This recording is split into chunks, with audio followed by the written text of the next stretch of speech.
Namaste everyone. Good evening.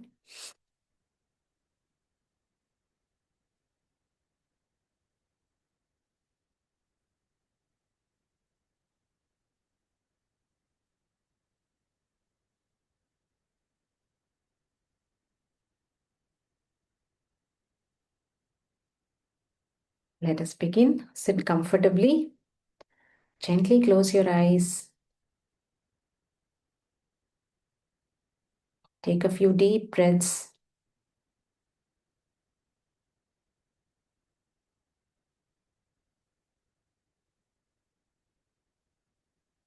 Let us meditate upon Bhagwan Vishnu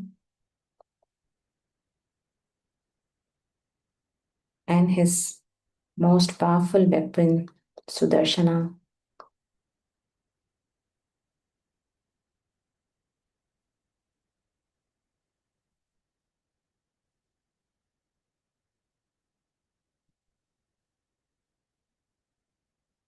Let us begin with the opening salutations to Swami Vedanta Desikan. Let us chant together. श्रीमान् वेङ्कटनाथार्यः कवितार्किककेसरी वेदान्ताचार्यवर्यो मे सन्निधत्तां सदा हृदि।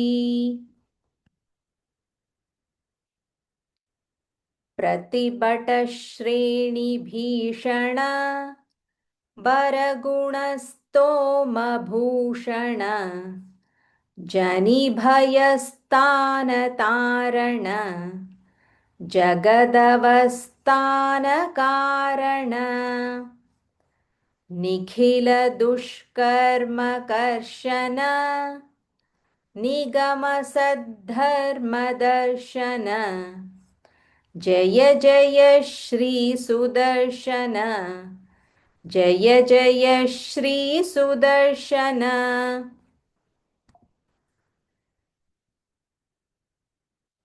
शुभजगद्रूपमण्डन सुरगणत्रासखण्डन शतमखब्रह्मवन्दित शतपथब्रह्मनन्दित प्रथितविद्वत्सपक्षित भजदहिर्बुध्न्यलक्षित जय जय श्री सुदर्शन जय जय श्री सुदर्शन। स्फुटतटिज्जालपिञ्जर पृथुतरज्वालपञ्चर परिगतप्रत्नविग्रह पटुतरप्रज्ञदुर्ग्रह प्रहरणग्राममण्डित परिजनत्राणपण्डित जय जय श्री सुदर्शन जय जय श्री सुदर्शन। निजपदप्रीतसद्गण निरुपधस्फीतषड्गुण निगमनिर्व्यूढवैभव निजपरव्यूहवैभव हरिहयद्वेषिधारण हरपुरप्लोषकारण जय जय श्री सुदर्शन जय जय श्री सुदर्शन। धनुजविस्तारकर्तन जनितमिस्राविकर्तन धनुजविद्यानिकर्तन भजदविद्यानिवर्तन अमरदृष्टस्वविक्रम समरजुष्टभ्रमिक्रम जय जय श्री सुदर्शन जय जय Shri Sudarshan. Now we'll move on to Shloka 6. So 6 and 7 we will cover today. Prati, prati, mukha, mukha, lead. Prati, mukha, lead. So kha is mahaprana, dha is also mahaprana. Prati, mukha, lead. Okay. Bandhura, bandhura. Du is mahaprana. Please go on mute. Class permission. Please go on mute.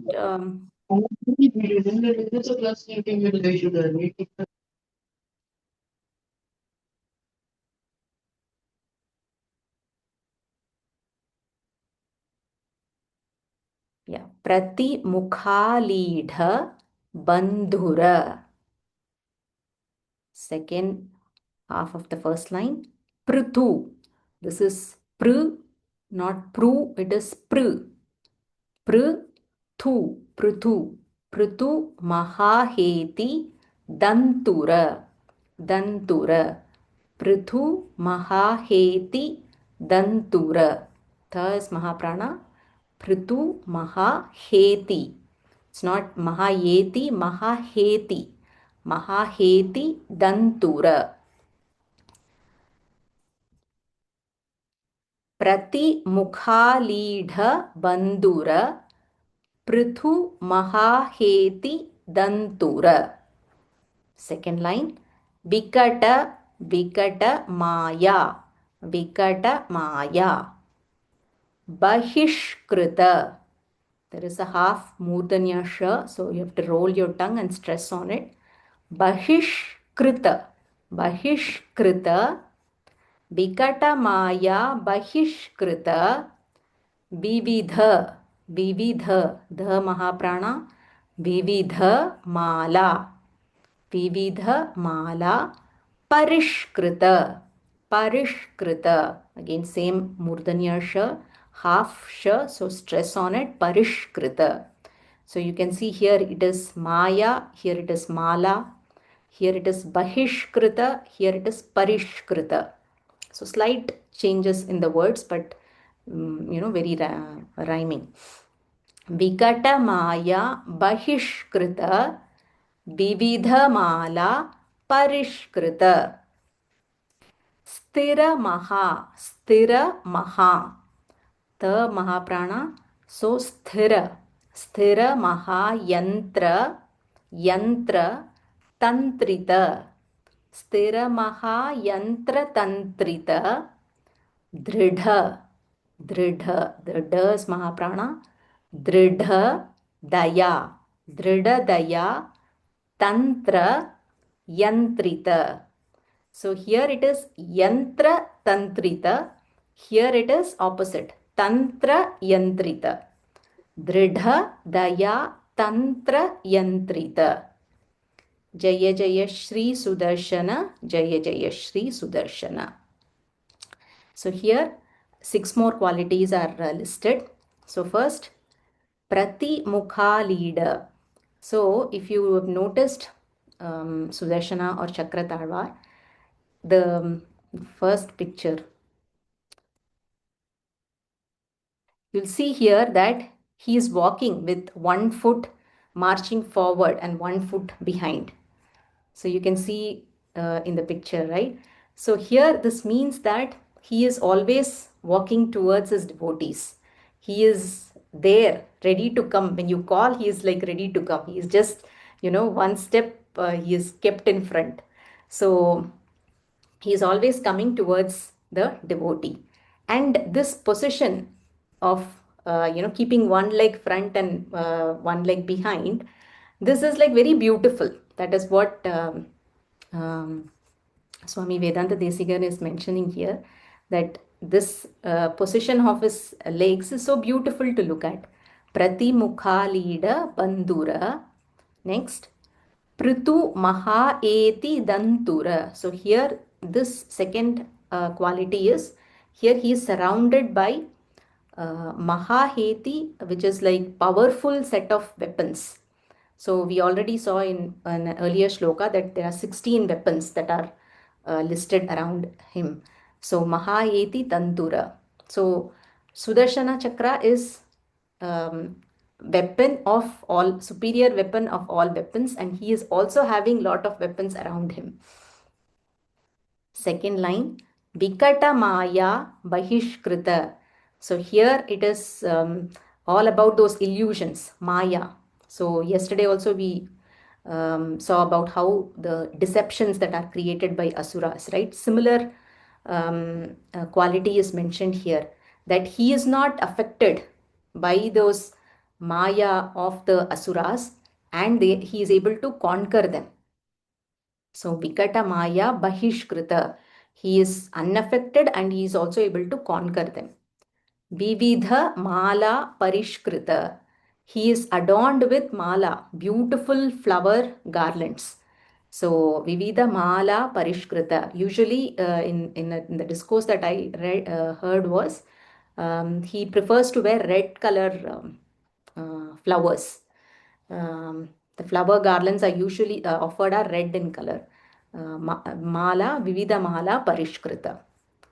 Next, Sthira Maha Yantra Tantrita. So, yesterday we saw about that Sudarshana Yantra, the geometric pattern. In that, he is firmly established. Sthira, he is established in that Sudarshana Yantra. Drida Daya Tantra Yantrita. Daya means compassion. So, though he is like, so powerful, having so many weapons at his disposal, yet he is weaved by the thread of compassion. So, in his core essence, compassion, daya, that is what he has towards his devotees. So, that is the meaning of this shloka. 6 qualities are listed in this shloka as well. Let us begin chanting. Repeat after me. प्रतिमुखालीढबन्धुर प्रतिमुखालीढबन्धुर प्रतिमुखालीढबन्धुर पृथुमहायेति तन्तुर पृथुमहाहेति दन्तुर पृथुमहाहेति दन्तुर.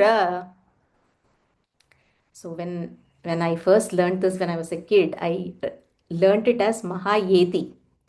I read it with the Tamil script, and from then on, it is always by default it comes as Mahayeti.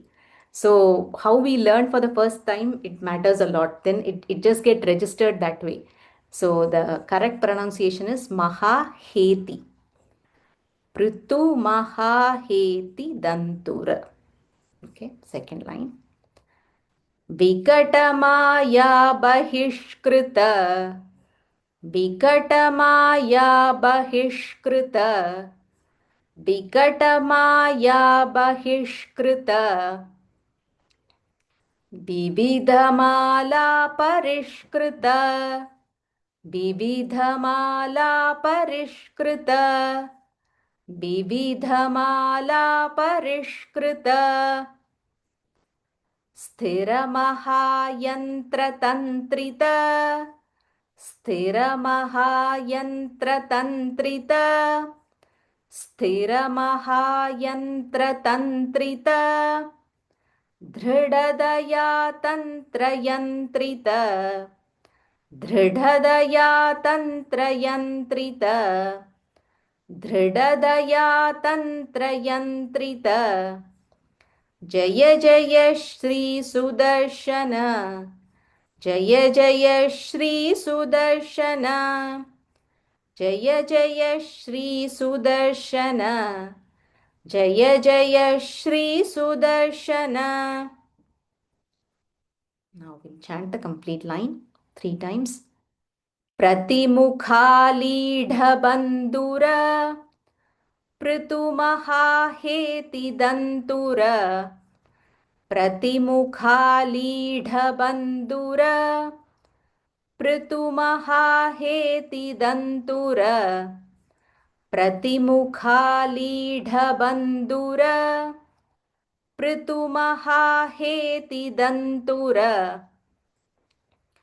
विकटमाया बहिष्कृत विविधमाला परिष्कृत विकटमाया बहिष्कृत विविधमाला परिष्कृत विकटमाया बहिष्कृत विविधमाला परिष्कृत स्थिरमहायन्त्रतन्त्रित दृढदया तन्त्रयन्त्रित स्थिरमहायन्त्रतन्त्रित दृढदया तन्त्रयन्त्रित स्थिरमहायन्त्रतन्त्रित दृढदया तन्त्रयन्त्रित जय जय श्री सुदर्शन जय जय श्री सुदर्शन जय जय श्री सुदर्शन जय जय Shri Sudarshan. The complete shloka all together. प्रतिमुखालीढबन्धुर पृथुमहाहेतिदन्तुर विकटमाया बहिष्कृत विविधमाला परिष्कृत स्थिरमहायन्त्रतन्त्रित दृढदया तन्त्रयन्त्रित जय जय श्री सुदर्शन जय जय Shri Sudarshan. Moving on to the shloka number 7. Mahita, Mahita, Sampat. So there is an anusvara. So Sampat, Sampat, Sadakshara, Sadakshara, Sampat, Sadakshara. Stress on that half the. Mahita Sampat Sadakshara Vihita Sampat Vihita Sampat Shadakshara Shadakshara. Here it is Sadakshara, here it is Shadakshara. Mahita Sampat Sadakshara Vihita Sampat Shadakshara. Shadara Shadara Chakra Shadara Chakra Pratishtita Pratishtita. So tas Mahaprana, there is a half sh as well. So Pratishtita. Stress on sh and ta. Pratishtita. Sakala Sakala Tattva Tattva Pratishtita. Pratishtita, same here, first half and the second half also. Shadara Chakra Pratishtita Sakala Tattva Pratishtita. Vividha Vividha. The Mahaprana, V short Hrasva, so Vividha Vividha. Sankalpa Sankalpa. So there is a half la here and this is ng half and ka. Sankalpa Sankalpa Kalpaka Sankalpa Kalpaka. Vibhudha Vibhudha, the Mahaprana, Sankalpa Kalpaka. The same Sankalpa Kalpaka repeats in both the half of this third line. Vividha Sankalpa Kalpaga Vibudha Sankalpa Kalpaga. Again, Kalpaka, Kalpaka, Kalpaka. Jaya Jaya Shri Sudarshana, Jaya Jaya Shri Sudarshana. So here 6 more qualities. First, Sampat Sat Akshara. So here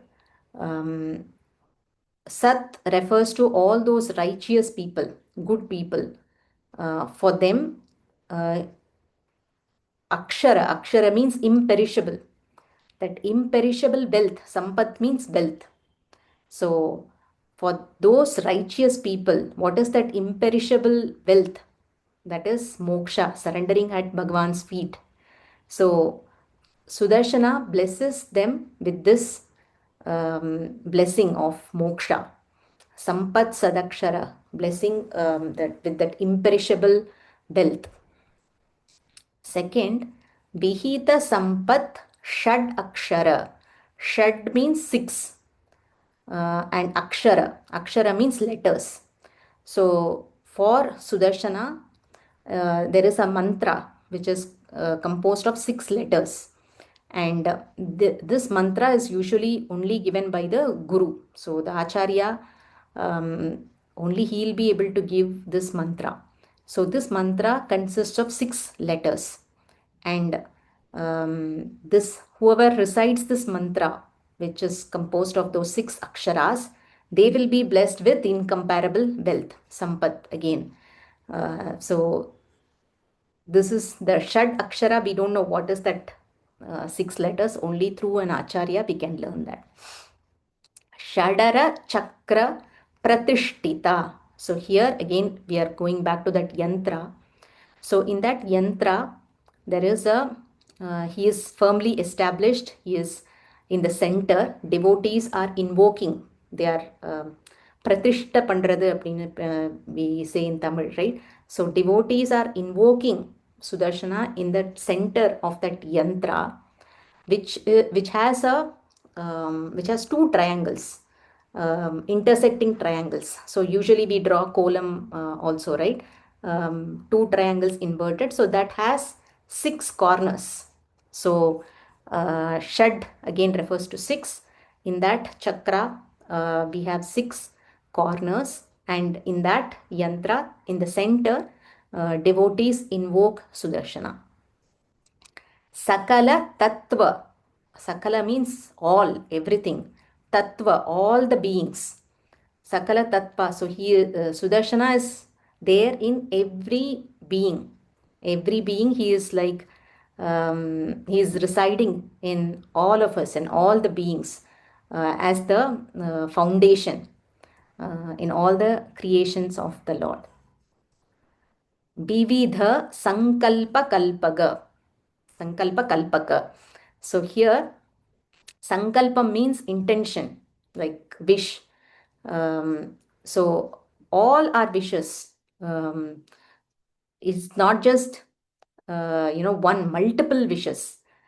All those wishes that we would like to undertake, if we pray to Sudarshana, he has the power to fulfill those sankalpa. And Vibhuda Sankalpa Kalpaga. So here again, he is being compared to that of that Kalpaka Vriksha tree, which is the wish fulfilling tree, right? So he can fulfill the wishes of all the devotees, all the seers who pray to him, who surrender at his feet. So he is like that Kalpaka tree who is capable of fulfilling all the wishes and desires of the devotees. Okay, so let us begin chanting. So one thing is the pronunciation, right? So it is very important to use the right pronunciation. Again, it is not about, oh, whether God will feel bad, whether it's not about that. It is more about the right pronunciation, because certain words, slightly, if the pronunciation is changed, the meaning changes. That is one. Second is, if we have to chant the right pronunciation, we have to focus, right? Only if you focus, you will get the right pronunciation. So practice of these chants helps us to improve our focus, improve our attention span. So this is also something to keep in mind. Let's begin. Mahita Sampat Sadakshara. Mahita Sampat Sadakshara.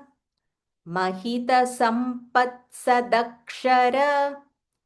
Vihita Sampat Shadakshara. Vihita Sampat Shadakshara. Vihita Sampat Shadakshara. Shadara Chakra Pratishtita. Shadara Chakra Pratishtita. Shadara Chakra Pratishtita. सकलतत्त्वप्रतिष्ठित सकलतत्त्वप्रतिष्ठित सकलतत्त्वप्रतिष्ठित विविधसङ्कल्पकल्पक विविधसङ्कल्पकल्पक विविधसङ्कल्पकल्पक विबुधसङ्कल्पकल्पक विबुधसङ्कल्पकल्पक विबुधसङ्कल्पकल्पक जय जय श्री सुदर्शन जय जय श्री सुदर्शन जय जय श्री सुदर्शन जय जय श्री सुदर्शन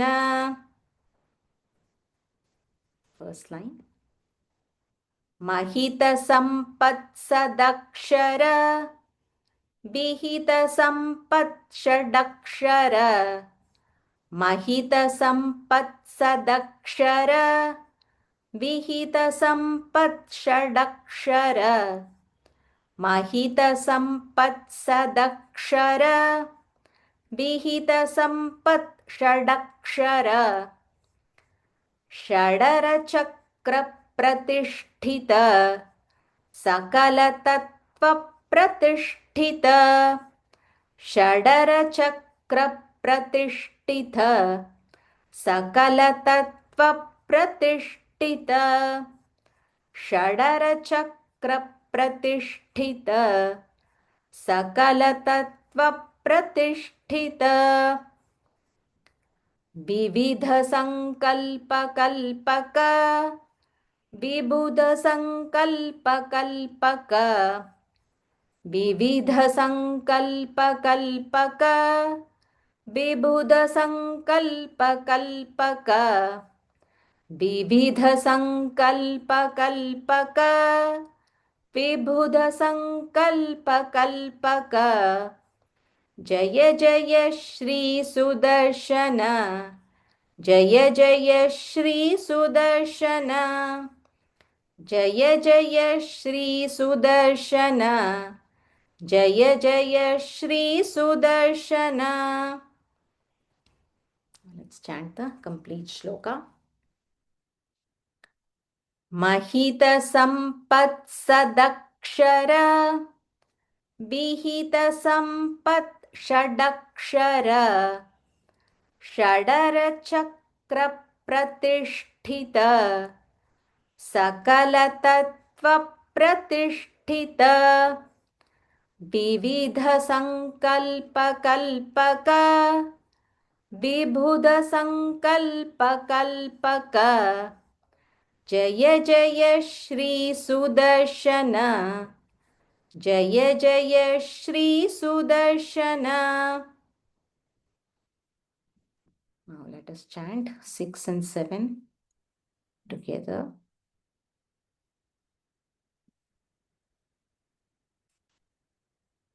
प्रतिमुखालीढबन्धुर पृथुमहाहेति दन्तुर विकटमाया बहिष्कृत विविधमाला परिष्कृत स्थिरमहायन्त्रतन्त्रित दृढदया तन्त्रयन्त्रित जय जय श्री सुदर्शन जय जय Shri Sudarshan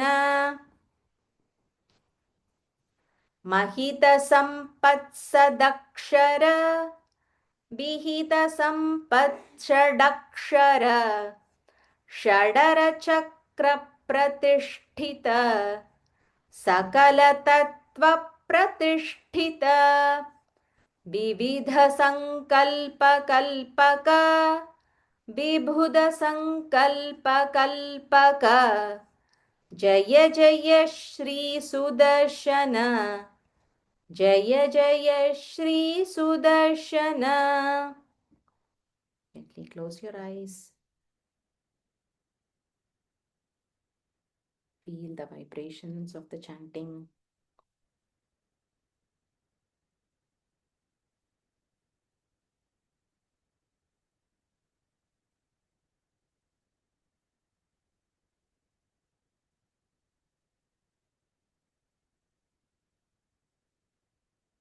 Bring your hands to Namaskara. Let us conclude with the closing prayer, surrendering to Bhagwan Vishnu.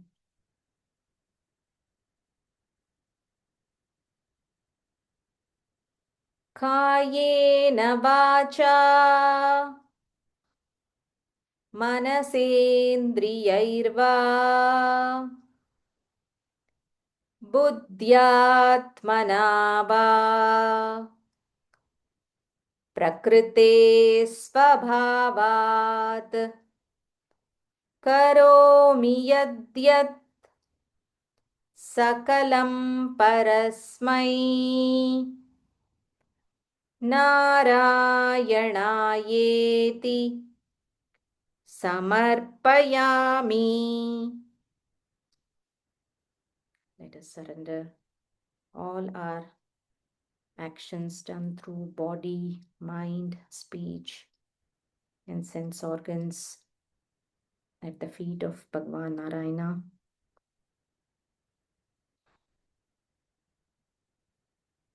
Gently open your eyes.